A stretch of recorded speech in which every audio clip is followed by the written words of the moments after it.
Kemudian ibu pembeli tadi mengatakan saya mau borong semua. Dan dia bertanya, mau kemana tempe yang setengah jari itu? Ternyata ibu itu mengatakan seperti ini, Bu, putri saya di Eropa rindu makan tempe. Jadi kalau tempe yang matang saya bawa dari sini mau dipaketkan, sampai di sana itu sudah busuk. Maka saya mencari tempe setengah jadi, karena ketika dipaket 3 hari nyampe, di sana tepatlah tempe itu bisa matang dan enak untuk dikonsumsi. Bapak Ibu sekalian yang terkasih, dari kisah ini ada hal memang beberapa yang kita petik. Yang pertama, kita bisa melihat bagaimana kesedihan ibu penjual tadi. Karena sesuatu yang diperkirakannya tidak sesuai dengan kenyataan yang dihadapinya. Tetapi dia tidak menyadari bahwa Tuhan itu bekerja di luar dari pola pikir dia. Tuhan bekerja memberikan berkat itu dengan cara jalan Tuhan, bukan dari cara jalan dia sendiri. Yang dia berpikir akan kerugian, rugi mau dan laku betempikon, tapi justru sudah tempenya diborong. Dan dia memperoleh keuntungan yang banyak. Mungkin seperti itu juga kita. Seandainya kita berbicara pada saat kapan kita mau bersyukur kepada Tuhan. Dan mengapa kita mau bersyukur kepada Tuhan? Secara umumnya orang bersyukur kepada Tuhan karena dia merasakan kebaikan Tuhan itu dengan keberuntungan yang diperoleh, kesuksesan yang diperoleh. Dan itulah yang mendorong dia bersyukur kepada Tuhan. Tetapi ketika kerugian terjadi, persoalan terjadi, pergumulan terjadi, kita akan sulit bersyukur kepada Tuhan. Dak kuboto manang salah dodo konona manginang. Dilahalahamu Tuhani berju Tuhamu, tahilala Tuhani holong tuhita, ala sauduna tasakapi, jupang na jinala dapok na diluluan.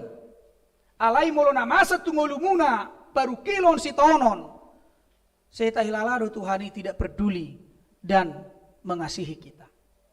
Sama seperti seorang ayah, minggu yang lalu dari Jerman ada warga jemaat HKBP Jatinegara menelpon saya, Amang, tolong dulu saya. Kenapa?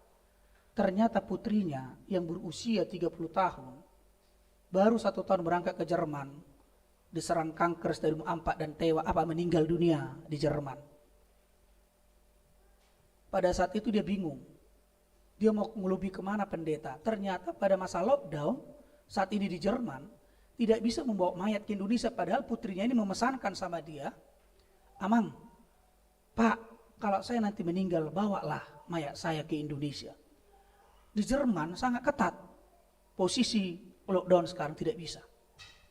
Tetapi ada solusi, harus dikremasi lah, dibakarlah. Tapi kalau dikremasi dia bertanya, bisa enggak itu menurut aturan HKBP? Ketepatan pendeta Jatinegara baru berganti tanggal 4 April kemarin prosesnya. Pendeta yang baru dia belum kenal. Saya bilang, berdasarkan aturan-peraturan kremasi bisa dilakukan, siapa yang melarang? Itu jelas, ada tertulis di Ruhut Permanuan HKBP. Jadi bisa Mang, bisa. Tapi pendeta apa yang Mang bisa kami? Di sini saya enggak ada kenal pendeta. Yang ada di sini yang bisa kami dekat di sini Katolik. Salah itu Amang. Oh ginilah, biarlah saya lobby pendeta teman saya, ada pendeta di Jerman. Saya teleponlah teman saya pendeta di Jerman, pendeta HKBP yang ditugaskan di sana, Guru Purba, dan juga ada pendeta Marga Pasaribu, Andar Pasaribu, dan mereka melobi pendeta yang sealiran dengan Protestan HKBP di Bottrop di Jerman. Setelah mereka komunikasi, saya kasih langsung nomor pendeta itu dan bisalah ditangani. Tetapi untuk kremasi tidak bisa secepat seperti di Indonesia, sekarang dipesan besok dikremasi. Tapi harus ada waiting list dulu. Harus didaftarkan, ada IO yang menjembatani pihak keluarga dengan pihak kremasi. Paling cepat biasanya dapat 10 hari. Tapi puji syukur ketika komunikasi, karena mereka adalah warga negara Indonesia, akhirnya diprioritaskan jaraknya hanya 3 hari dari permohonan itu untuk dikremasi. Mungkin mereka dalam proses kembali ke Indonesia. Dan abu itulah yang akan dibawa dan dikuburkan nanti di Indonesia. Dia bercerita sama saya ketika semua proses administrasi sudah beres. Dia katakan sama saya, Amang, saya sebenarnya komplain sama Tuhan. Bahasa do kokosun ya Mang. Saya lagi bertanya, di manakah kemurahan Tuhan itu? Di manakah kebaikan Tuhan itu? Kalau saya melihat kesaksian orang di YouTube, para pastor, pendeta mampu melakukan mujizat, bukankah Tuhan itu mudah melakukan hanya titik sebesar abu pun mujizat itu untuk putri saya? Atau jangan-jangan apakah saya orang yang paling berdosa di dunia ini, sehingga Tuhan itu tidak mau bermurah hati melakukan mujizat itu? Ketika dia bertanya seperti itu kepada saya bingung untuk menjawab. Alana memang mulut tabering gua manginang dia ke YouTube, kesaksian jolma luar biasanya Tuhan itu bisa menyembuhkan, membangkitkan orang juga yang sudah dianggap tidak mungkin hidup. Tapi bisa. Tapi kok saya ini minta kok nggak dikasih Tuhan? Emangnya saya orang yang paling berdosa sekali? Sementara kalau saya melihat ini, bapak ini, dia orang yang terkenal rajin ke gereja karena pernah saya ketika beribadah di HKBP Jatinegara dia hadir. Dia ada di situ. Dan dia mengatakan, apakah memang saya nggak layak untuk menerima kemurahan Tuhan itu harus saya alami? Putri saya baru 1 tahun ke Jerman dan meninggal di sana. Usia yang muda belum menikah. Dan itu menjadi selalu pergumulan dan pertanyaannya. Tapi saya mengatakan sama Amang itu, Amang, saya bisa memahami kondisi Amang. Karena memang apa yang kita harapkan itu tidak menjadi kenyataan. Tetapi hal yang harus Amang ketahui, semua proses yang kamu alami ini, ingatlah, kamu mengalaminya dalam kemurahan Tuhan. Apakah Amang percaya atau tidak, tapi ingatlah, tidak ada orang yang lahir di dunia ini di luar dari kemurahan Tuhan. Mengapa Amang katakan seperti itu? Yang pertama, saya bilang seperti itu. Dari sejak penciptaan, Allah menciptakan kita bukan untuk misi tujuan kita sendiri. Tapi Allah mempunyai tujuan tersendiri dalam menciptakan kita, yaitu kemuliaan namanya. Di dalam firman-Nya, kalau Amang membaca Yohanes 1 ayat 3, di dalam Dialah semua dijadikan. Dan tidak satu pun yang di alam semesta ini bukan Dia yang menjadikannya. Di dalam Kristus kita dijadikan. Kristus adalah kerahiman Allah. Kristus adalah ruang di mana alam semesta dan manusia diciptakan di dalamnya. Dan jika kita mengalami pergumulan itu, penderitaan yang berat itu, kamu diperkenankan Tuhan mengalaminya di dalam kemahamurahannya. Jadi Amang nginang, mula tak tahu pe paru kilo na paetisi tahun ini. Sasitonga di palus di bata masa itu hita di bagasan holong di rohana dwi. Oleh sebab itu jemaat yang diberkati Yesus Kristus, topik minggu kita saat ini yang mengatakan bumi penuh dengan kasih setia Tuhan, kita hidup dalam kasih setia Tuhan. Sebenarnya konsep berpikir kita tentang terciptanya alam semesta ini, pemeliharaan Tuhan dalam kehidupan kita sampai kepada keselamatan yang diberikan Tuhan kepada kita di dalam Yesus Kristus, itu sebenarnya berpusat kepada kemurahan Tuhan. Allah menciptakan kita karena kasih kemurahannya. Allah menyelamatkan kita dalam Yesus Kristus dan Yesus adalah wujud daripada kemurahan Allah itu. Dan hidup kita yang kita jalani ini juga, tubuh, jiwa dan roh kita adalah kemurahan Tuhan itu juga. Allah ini dunuaing molo masa petuhamu paru kilon. Terjadi kesulitan, pergumulan hidup. Semua itu terjadi dalam kemurahan Tuhan. Ketika kita berpikir bahwa hidup ini adalah kemurahan Tuhan, maka penderitaan-penderitaan yang kita alami itu tidak akan mampu membatalkan kasih Tuhan kepada orang-orang yang dikasihinya. Dan boy gabi sudat holong nirani Tuhan ini. Molo masa petuhamu sitonon. Molo masa petu ita paru kilon. Itu tidak bisa membatalkan kasih karunia Tuhan. Dan inilah sebenarnya yang mendasari pemazmur. Kenapa dia mengajak kita bersyukur kepada Tuhan. Ternyata kebaikan Tuhan itu dirasakan dia. Bukan pada saat dia hanya memperoleh keberuntungan. Tabotodo 400 tahun bangsa Israel di Mesir. Mengalami pergumulan. Dan kemudian mereka dari Mesir itu berjalan selama 40 tahun dalam padang gurun di mana air minum tidak ada, di mana makanan juga terbatas.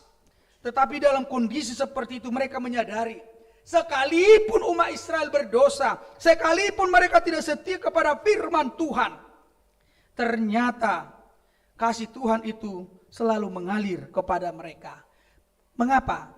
Karena hukuman yang mereka rasakan, keterpurukan yang mereka alami yang diberikan oleh Tuhan, mereka memaknainya sebagai wujud lain dari kasih Tuhan kepada mereka. Jadi buita bere ngamanginang, baru kiloni hapena, si tononi bentuk lain dari kasih Tuhan, menyadarkan umat Israel, mendidik mereka supaya mereka berseru kepada Tuhan, supaya mereka mengalami pertobatan, supaya mereka kembali kepada Tuhan. Dan di sanalah mereka mengatakan, sekalipun kami berdosa, tapi Tuhan tidak membinasakan kami. Tuhan tidak melenyapkan kami, tapi di dalam kasih-Nya Tuhan menyelamatkan kami dari kematian dan dosa itu. Dan itu sebabnya Bapak Ibu sekalian yang terkasih, ada dua tokoh yang memunculkan namanya teologi kerahiman atau teologi kemurahan. Termasuk salah satunya adalah uskup ataupun paus Roma, Yohanes Paus yang kedua, dan juga ada juga tokoh satu lagi dari Protestan, saya lupa namanya, dia memunculkan teologi kerahiman atau kemurahan. Dia memunculkan teologi itu karena persoalan saat ini, orang sudah sulit untuk mau bermurah hati kepada sesama. Kasih itu sekarang sudah seolah-olah hanya sebagai lip service. Banyak orang bersyukur, tetapi mereka tidak merasakan kasih Tuhan di dalam hidupnya. Jadi orang yang bersyukur, memuliakan Tuhan, tapi dia tidak merasakan kasih Tuhan itu dalam hidupnya, itu sama dengan hanya lip service. Kebohongan semata, pujian kekosongan, pujian tanpa makna. Tetapi ada juga orang merasakan kasih setia Tuhan, ternyata dia tidak bersyukur kepada Tuhan. Itu sama dengan manusia yang lupa kacang akan kulitnya. Dido imana se debataru na dinguluna, dido ibana debata mana rongoluna, aledang dido imana moleate. Hal ini yang menyebabkan sebenarnya banyak manusia saat ini hidup dalam dunia ini, tapi hanya sebagai ritual semata, tanpa ada pengaruh dalam kehidupannya masing-masing. Dan oleh sebab itu ternyata ketika dikatakan teologi kemurahan itu atau kasih setia itu, dia melihat sebenarnya identitas Allah itu sebagai Allah yang maha rahim, Allah pemurah, Allah yang penuh kasih. Allah yang penuh kasih ini bukan tergantung kepada pengakuan manusia. Apakah kita merasakan kasih-Nya atau tidak, itu tidak bisa menjadi kesimpulan siapa Tuhan itu dalam hidup kita. Ai di luar pikiran taruh Tuhan. Hadirion di Tuhan ini sebagai maha baik, Tuhan itu sebagai maha kuasa, Tuhan itu sebagai pemurah, itu tidak bergantung terhadap pengakuan kita. Allah itu tanpa kita akui, tanpa kita rasakan kasih setianya, identitas Allah itu adalah Allah pengasih dan Allah maha murah. Jadi dang mergatuk Tuhamu hadirion di Tuhan. Tetapi sebaliknya justru keberadaan manusia yang bergantung kepada Tuhan. Oleh sebab itu sebenarnya pikiran yang kita miliki ini adalah kasih Tuhan kepada kita untuk memahami hanya sebagian kecil pengenalan kita tentang Dia. Dan terbaik kita mari kita pikiran tahun lau manada hadirion di bata gawe tabai kesimpulan inilah Tuhan itu. Karena memang dalam perjalanan dinamika kehidupan kita, seringkali pola berpikir kita selalu membawa kita kepada suatu kesimpulan, Tuhan itu baik kalau saya merasakan kebaikannya dan kalau saya sudah mengalami keberuntungan. Dan sebaliknya kadangkala pola pikir menuntun kita kepada pengakuan Tuhan itu tidak peduli kepada kita ketika kita melihat perjalanan hidup ini mengalami kegagalan-kegagalan. Padahal kita tidak tahu the hidden blessing in disguise dotahe, berkat yang terselubung di dalam kegagalan-kegagalan kita jalani, di dalam kerugian, di dalam kesulitan yang kita hadapi. Ternyata ada sana berkat Tuhan yang jauh lebih luar biasa besarnya dari hal persoalan yang kita hadapi di hadapan kita. Sama seperti ibu penjual tempe tadi itu. Molo dibereng imana persoalan belutu naking tempe na setengah jadi. Rugi na mau. Dan mungkin memang ngomong. Tapi dia tidak tahu Allah sedang merancang di sana berkat yang lebih besar kepadanya. Dan apa yang terjadi, Bapak Ibu sekalian? Justru karena tempenya setengah jadi itulah, maka tempe itu jadi laris. Au sura dang satu ngejadi tempe nai, dang gimana tuh horoni inatai sanasing go. Ai ngai bereng sudah na saronggo tempe satu ngejadi. Alai Roma ibana, dung disadari ibana setelah dia menyadari bahwa ternyata hanya dia pada saat itu yang menjual tempe setengah jadi itu. Di sanalah dia mengatakan, Tuhan ternyata baik bagi saya. Tuhan ternyata peduli kepada saya. Mengapa? Karena dia merasakan di luar daripada yang direncanakan dia, ternyata dia mengalami hal yang luar biasa dalam hidupnya. Jadi dia menginang, molo alani malo muda dohamu sukses, itu biasa-biasa saja. Tidak ada yang patut dibanggakan. Kalau karena usaha kita berhasil kaya dan hebat, itu manusiawi, wajar. Tapi apa yang luar biasanya? Kalau ternyata sesuatu yang tidak kita rancang, ternyata Tuhan menyediakan kita dan itu menjadi sumber penghasilan besar bagi kita. Disitulah tangan Tuhan yang benar luar biasa memelihara kehidupan kita. Kan buru sudah manginang itu, tiba ini so program hasil ada on. Ali tiba-tiba nasu tapi kiri, ternyata dari sana lebih banyak pendapatan itu bagi kita. Kita melakukan A, tapi yang dapat dari B. Di sanalah Tuhan mau mengatakan, dang alani malom, dang alani pistarmu, benar haseaho, alani ahado, alani holong rohaku do tuho. Dan ini yang seharusnya mau kita amini dalam kehidupan kita. Itulah sebabnya untuk mensyukuri berkat Tuhan, maka kita harus juga menyadari. Pemazmur mengajak kita mensyukuri berkat Tuhan karena Allah itu baik. Dan setiap perjalanan kehidupan kita tidak pernah lepas dari pengamatannya. Dakia melua panatapan di batas kita. Apalagi setelah Yesus Kristus mati dan bangkit, kita dilahirkan kembali sebagai manusia baru. Di mana hidup kita miliknya. Tubuh, jiwa, dan roh kita adalah miliknya. Maka ketika kita menjalani setiap menghirup udara yang masuk ke tubuh kita, oksigen yang masuk ke tubuh kita, sebenarnya kita sedang menikmati kemurahan Tuhan. Kita sedang menikmati kebaikan Tuhan. Nah susadar dohita manginang. Mamuka hehe ita siap poroman sejak saya menghirup udara. Sebenarnya Tuhan sedang memberikan kehidupan itu kepada saya. Itu adalah kemurahan Tuhan yang tidak pernah berakhir kepada kita. Sampai pada akhirnya nanti Tuhan akan membangkitkan kita dari kematian bersama-sama dengan Dia di dalam kemuliaannya. Irubana sastonga, mujizat itu nyata setiap hari. Mujizat itu jangan kita pahami hanya sebagai suatu kekuatan yang supranatural. Tetapi hal-hal yang alamiah juga. Yang kadang-kala kita tidak menyadari. Ternyata di sana kita bisa memetik mujizat-mujizat itu dalam diri kita masing-masing. Buddha manginangi, mujizat-mujizat tabereng di bagasang lutas gano pari. Waktu yang terus berjalan, detik demi detik, menit, jam, hari, tahun, lihatlah bahwa di sana proses perjalanan hidupmu, Tuhan sedang bersama-sama denganmu. Mujizat di Sidona. Beri kamu mai, nikmati kamu mai. Setiap waktu detikmu kehidupan adalah mujizat Tuhan. Sebenarnya di sana mujizat sedang terjadi. Alan itu naing jakadamang dok dainang. Tidak ada alasan bagi kita tidak lagi memuliakan Tuhan. Tidak ada alasan bagi kita tidak lagi bersyukur kepada Tuhan. Kebaikan Tuhan itu sudah teruji. Kebaikan Tuhan kepada kita itu melebihi kasih seorang ayah kepada anaknya. Kasih seorang ibu kepada anaknya. Jika tahu mengasihi anaknya, berkorban untuk anaknya. Bahkan menyerahkan hidupnya untuk anaknya. Dan juga seorang ayah yang berkorban untuk anak-anaknya. Tanpa menghiraukan kesehatan ataupun tubuhnya. Lebih dari situlah kasih Tuhan. Mengapa saya katakan lebih dari situ kasih Tuhan? Sang surya itu masih bisa redup karena awan menutupi. Karena mendung menutupinya. Karena malam menghampirinya.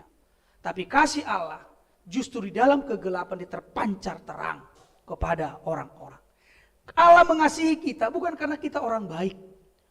Bukan karena kita orang yang benar. Di dalam keberdosaan kita juga Dia mengasihi kita.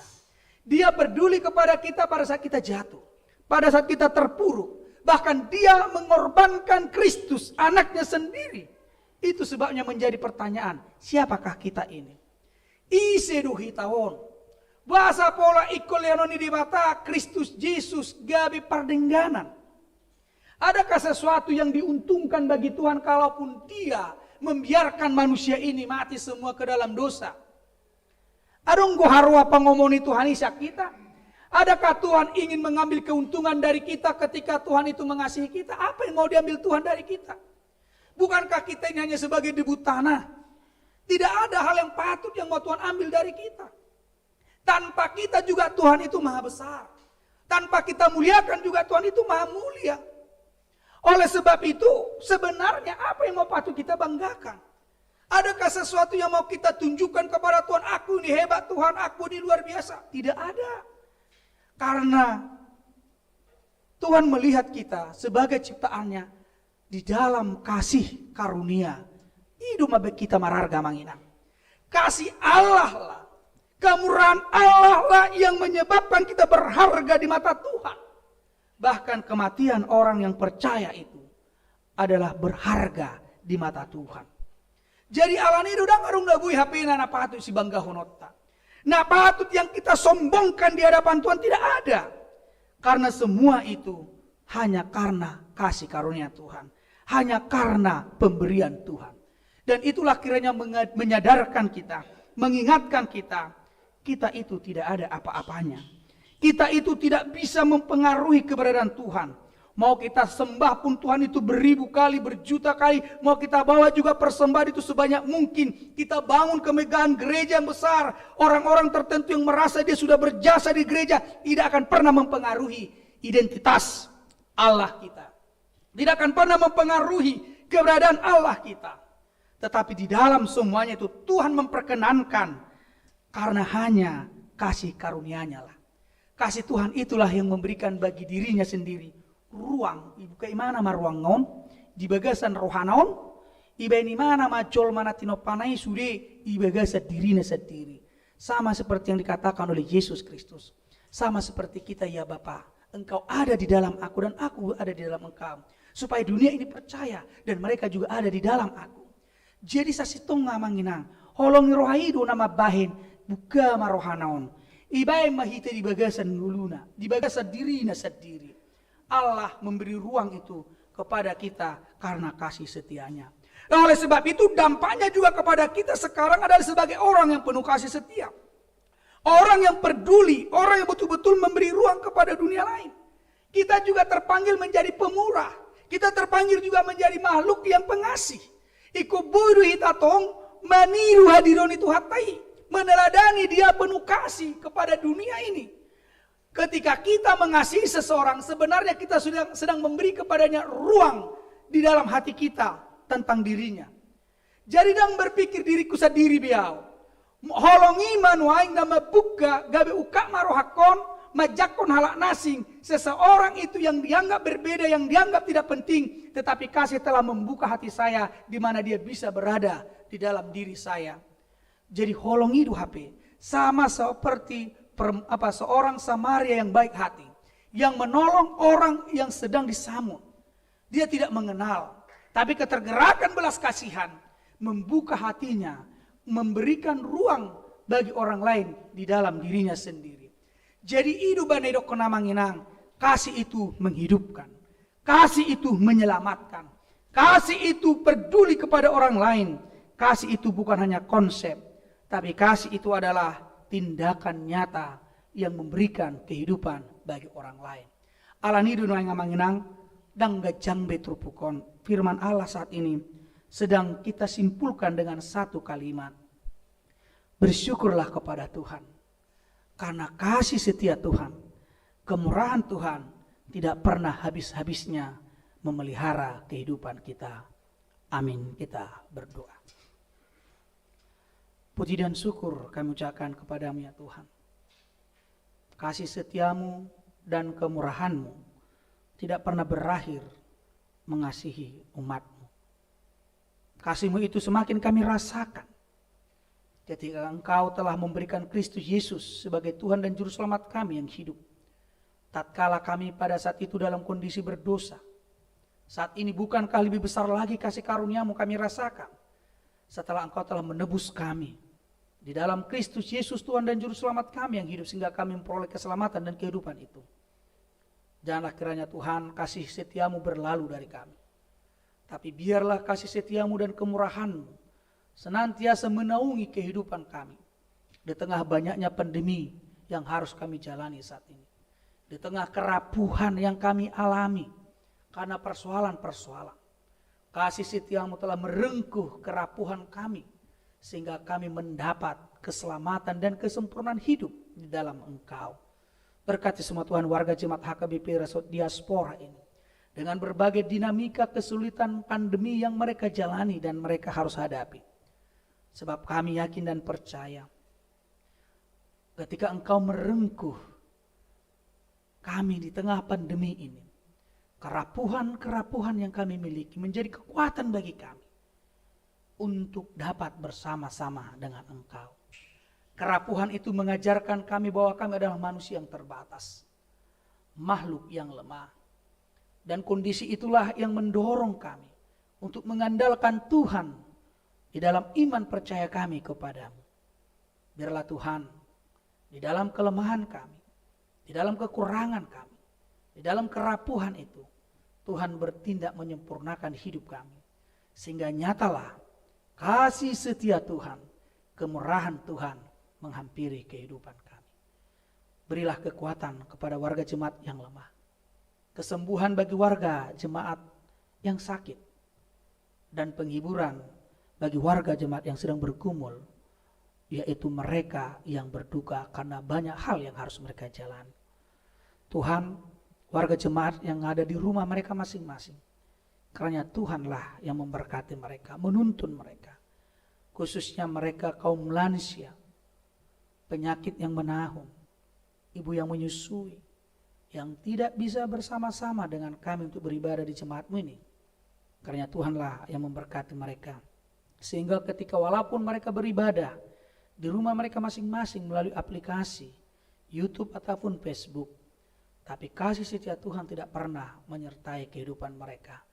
Persekutuan kami tetap kompak dalam Kristus, walaupun dalam ruang yang berbeda, dimensi yang berbeda, tapi iman yang satu, Kristus Yesus Tuhan dan Juru Selamat kami yang hidup. Terpujilah Engkau Tuhan, hanya dalam Kristus Yesus kami berdoa dan memohon ke dalam tangan-Mu. Amin. Kita bernyanyi dari buku nyanyian HKBP nomor 471 sambil kita mengumpulkan persembahan kita, yaitu khusus untuk korban bencana alam yang ada di Provinsi NTT. Kita bernyanyi.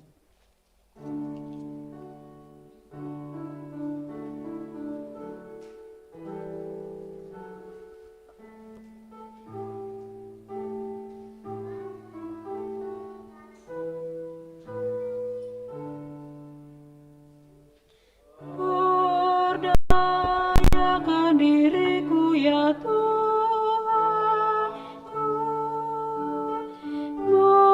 memancarkan keindahan kasih-Mu bagi sesamaku oleh Roh Kudus-Mu.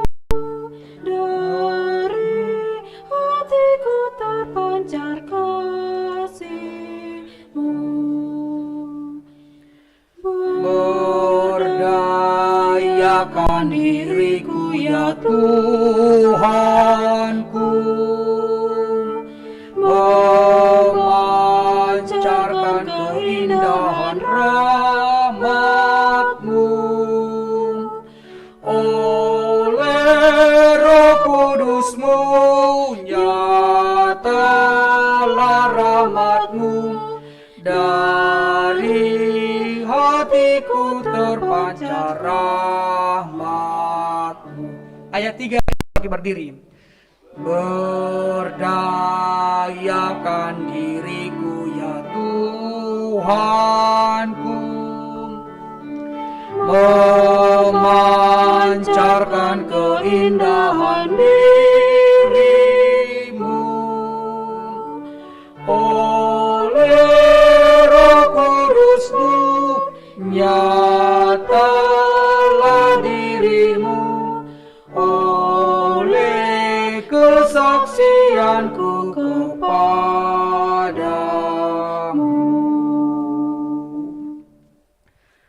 Marilah kita berdoa untuk menyerahkan persembahan kita kepada Tuhan. Ya Allah Bapa kami yang di surga, kami mengaku bahwa Tuhan adalah sumber dari segala karunia melimpah dalam kehidupan kami masing-masing. Sebagian daripada karunia itu kami serahkan kembali sebagai persembahan kepada Tuhan. Terimalah dan berkatilah persembahan umat-Mu ini, agar dapat kami pergunakan untuk pekerjaan dan pelayanan kerajaan Tuhan di dunia ini. Bukalah hati kami untuk mengenal betapa banyak berkat dan karunia yang kami peroleh dari Tuhan, supaya kami senantiasa bersyukur kepadamu. Di dalam nama Yesus Kristus Tuhan kami. Amin. Tuhan karuniamu, roh dan jiwaku semua, nyawa juga hidupku, harta milikku semua, ku serahkan padamu untuk selama-lamanya. Bapa kami yang di surga, dikuduskanlah namamu, datanglah kerajaan-Mu, jadilah kehendak-Mu di bumi seperti di surga. Berikanlah kami pada hari ini makanan kami yang secukupnya, dan ampunilah kami akan kesalahan kami, seperti kami juga telah mengampuni orang yang bersalah kepada kami. Dan janganlah membawa kami ke dalam pencobaan, tetapi lepaskanlah kami daripada yang jahat. Karena Engkau punya kerajaan dan kekuasaan dan kemuliaan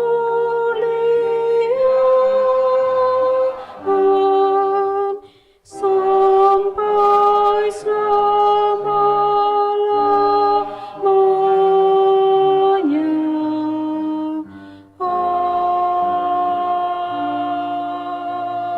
Amin. Terimalah berkat Tuhan Allah. Tuhan memberkati engkau dan melindungi engkau. Tuhan menyinari engkau dengan wajahnya dan memberi engkau kasih karunia. Tuhan menghadapkan wajahnya kepadamu dan memberi engkau damai sejahtera. Amin.